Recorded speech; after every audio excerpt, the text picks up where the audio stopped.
Hey guys, in this video I'm going to show you how to send Word document to WhatsApp on laptop and PC. So for us to get this done, I have here my WhatsApp and let's go over and say for example, head over to this part of the group chat right here.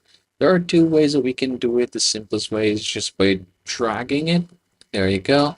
You can add caption if you want to and just send it over just like so. So that's the easiest way. Another way that you can do this is you can click the attach button right here, and then we can go ahead and choose document. And let's go over and choose desktop and choose the same document. I'm gonna go ahead and hit the open here. Oops, seems like it's already there. So let's choose the other one. All right, so if say for example, the same document has existed, it's not going to be allowed to be sent again. So you have to rename it and make it a different version. But yeah, though that is the way in order for us to basically enter our own document here in WhatsApp.